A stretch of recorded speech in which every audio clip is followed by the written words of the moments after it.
उनकी बीवी के ऊपर तशद्दुद करते हैं, उनके कपड़े फाड़ते हैं और उनको जो है ना हरासा करते हैं, उनके बच्चों को मारते हैं। कि पुलिस को क्या इंटरेस्ट है किसी के कपड़े फाड़ने में? अगर ये जुल्म होता है तो ये इंतहाई शर्मनाक बात है। पाकिस्तान की जितनी ज्यादा बदनामी हो रही है, दुनिया में होने जा रही है, इससे बच सके किस। बिस्मिल्लाहिर्रहमानिर्रहीम, अस्सलाम वालेकुम। ए टू ज़ी न्यूज़ पॉइंट के प्लेटफॉर्म से मैं हूं आपका मेज़बान उसामा मिर्ज़ा और आज हम बात करेंगे कि बहुत ज़्यादा सोशल मीडिया पे एक वीडियो वायरल हो रही है जिसमें जमशेद दस्ती साहब जो कि मुजफ्फरगढ़ के रहने वाले हैं और 4 बार MPA मुंतखब हो चुके हैं इसी इलाके से, और उनके साथ जो पुलिस की जानब से एक ज़्यादती का जो ड्रामा, जिसको ड्रामाई अंदाज में पेश किया जा रहा है, उसके हवाले से हम बात करेंगे। कि सबसे पहले आपको बताते चलें कि पुलिस की जानब से उनके ऊपर एक जमशेद दस्ती साहब जो अपनी वीडियो में बयान कर रहे हैं कि एक रेड होता है पुलिस की जानब से, जिसमें वो बता रहे हैं कि तकरीबन 10 से 12 पुलिस की वैन्स जो है उनके घर के ऊपर आती हैं और उनकी बीवी के ऊपर तशद्दुद करते हैं, उनके कपड़े फाड़ते हैं और उनको जो है ना हरासा करते हैं, उनके बच्चों को मारते हैं। ये सारे मामला जो है वो अपनी वीडियो रिकॉर्डिंग में वो बता रहे हैं। अगर हम बात करते चलें कि पुलिस की जानब से ये इस तरह की कार्रवाई की गई है या नहीं की गई, सबसे पहले जो पिछला रिकॉर्ड है उसका किसी भी बंदे का वो सामने रखना बहुत ज़रूरी होता है। देखा जाए कि पुलिस की जानब से आजकल जो है कि सियासी पार्टी जो है उनकी तरफ से अक्सर ये इल्ज़ामात लगाए जाते हैं कि पुलिस की जानब से ये मामलात हो रहे हैं, लेकिन मैं ये समझता हूँ कि हमारे मुल्क पाकिस्तान में ये कोई ऐसा इतनी बड़ी बात ये किसी अदारे के ऊपर लगा देना ये आसान काम नहीं होता। ये पुलिस को जो है कोई पर्सनली दुश्मनी तो है नहीं कि अगर उनके घर में दाखिल होके उनकी खवातीन के कपड़े फाड़ देना, ये मेरे ख्याल के मुताबिक बाज़ अरकान जो है पहले भी इसी तरह के जो है इल्ज़ामात लगाते रहे हैं, लेकिन बाद में जो सच साबित नहीं होते। इसी तरह का मैं ये समझता हूँ अगर पुलिस की जानब से रेड होता भी है, जमशेद दस्ती साहब को इस चीज़ का इल्म होता है तो वो बाद में तैश में आके या अपनी बात को ज़्यादा हाईलाइट करने के लिए या पब्लिकली एक स्टंट बनाने के लिए तो उनकी जानब से इस चीज़ को हवा क्रिएट करके पूरी दुनिया में बदनाम करने की जो साजिश की जा रही है पुलिस के महकमे को, तो ये एक जो बहुत शर्मिंदगी का बाइस बनाएगी कि पाकिस्तान में पॉलिटिकल पर्सन्स की बीवियों के कपड़े फाड़े जाते हैं। इस तरह के इल्ज़ामात लगा के हम अपने अदारों को भी गंदा करते हैं। अगर कोई सियासी कारकुन मेरे इस बात के ऊपर अगर वो नेगेटिव कमेंट्स करना चाहें तो मैं उनसे ये कहूँगा कि जनाब खुदारा थोड़ा सा अपने हाथ को थोड़ा सा हल्का रखिएगा और ये बात ज़रूर सोचिएगा कि ये भी 4 बार MPA रह चुके हैं। क्या इन्होंने अपने इलाके की पुलिस के साथ या अपने इलाके की या अपने पंजाब की जिस जगह के रह चुके हैं इन्होंने कभी रेवोल्यूशन की बात की नहीं है? हर इंसान जब खुद इक़्तिदार में होता है तो खुद जैसा मर्जी जुल्म करता है। साहिवाल का वाक़या पेश आता है और कई वाक़यात पेश आते हैं, तो हम अपने अदारों को बेहतर करने की बजाय हम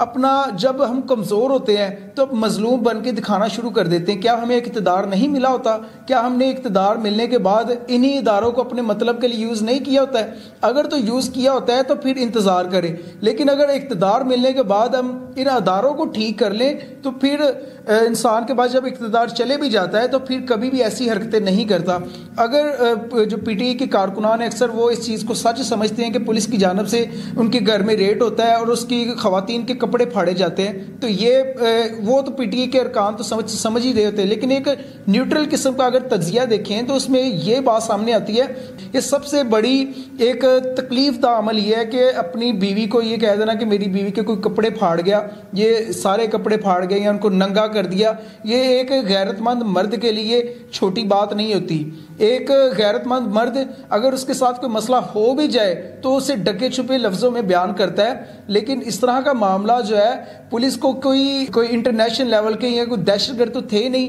कि उनकी बीवी से इस तरह की इंटेरोगेशन की जाती है। अगर पुलिस को इंटेरोगेशन करनी भी होती तो उसे उठा के उनको लेके थाने लेके जाते तो वहाँ जाके इंटेरोगेशन करते, लेकिन पुलिस ने अगर उनको साथ नहीं लेके गए, अगर वो घर में ही मौजूद है तो फिर उनका क्या मकसद था कपड़े फाड़ने का। और सबसे अहम बात जो मुतलका थाने के SHO साहब ने जो अपना बयान रिकॉर्ड करवाया, इनकी जानब से ये कहना था कि जनाब जमशेद दस्ती साहब हैं, इनका प्रीवियस रिकॉर्ड भी इसी तरह का, ये पब्लिकली एक अपने आप को फेम लेने के लिए या लोगों की इंटरेस्ट लोगों को अपने साथ अटैच करने के लिए इस तरह की जो ऑलरेडी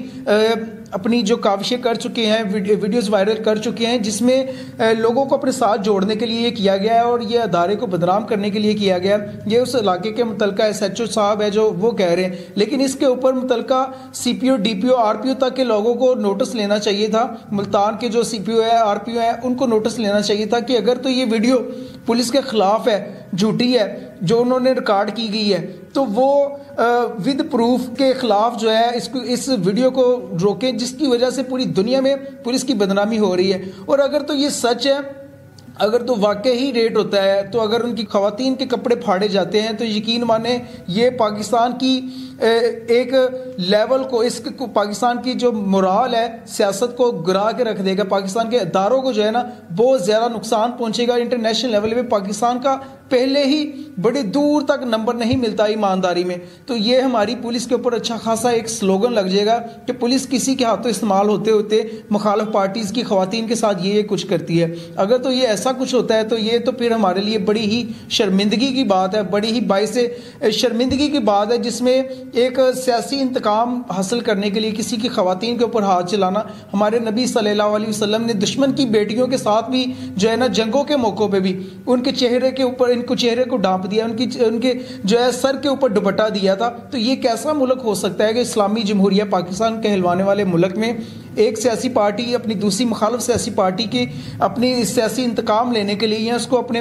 सामने आने से रोकने के लिए अदारों को इस्तेमाल करे? तो ये तो इंतहाई नाजेबा और इंतहाई बुरी हरकत समझी जा सकती है। अगर तो जमशेद दस्ती साहब के ऊपर वाकई ही ये जुल्म होता है, अगर ये जुल्म होता है तो ये इंतहाई शर्मनाक बात है। लेकिन अगर जमशेद दस्ती साहब इस झूठ को फैला रहे हैं तो मुतलका अदारे जिसके ऊपर इल्ज़ाम लगाया जा रहा है, CPO RPO मुतलका मुल्तान के, इसका बात को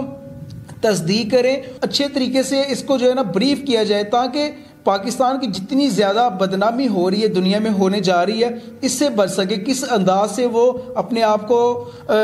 को मजलूम साबित कर रहे हैं या मजलूम दिखा रहे हैं। अगर तो सच में मजलूम है तो फिर तो हमारे लिए बाइस शर्मिंदगी होना चाहिए। लेकिन अगर वो मासूमियत का ड्रामा कर रहे हैं या अपने मौक़िफ़ को बढ़ाने के लिए या अपने साथ लोगों की हमदर्दियाँ समेटने के लिए इस तरह की बात करें, तो ये भी इंतहाई शर्मिंदगी वाली बात है। तो ये अदारों के ऊपर जो इल्ज़ामात लगाए जाएंगे, अदारों को अपने दफा के लिए निकलना चाहिए। और पाकिस्तान की सालमियत का हमें हर इंसान को सोचना चाहिए। इस तरह के प्रोपेगेंडाज को जो है ना, जिसकी वजह से पाकिस्तान बदनाम होता है, उसको जल्द से जल्द वाइंड अप कर देना चाहिए, ताकि लोग जो है पाकिस्तानी अदारों से मुतनफ़र ना हो। पूरी दुनिया में घूमने के बाद इंसान पाकिस्तान में ही दफन होने का जो एक मिशन रखता है कि हम पूरी दुनिया में फिरें, लेकिन हम दफन अपने लोगों में जाके हों, तो फिर क्यों अपने इस मुल्क को इतना बदनाम किया जा रहा है, जिसमें इस तरह के इल्ज़ामात अदारों के ऊपर लगा के, इस तरह के इल्ज़ामात अपने लोगों के ऊपर लगा के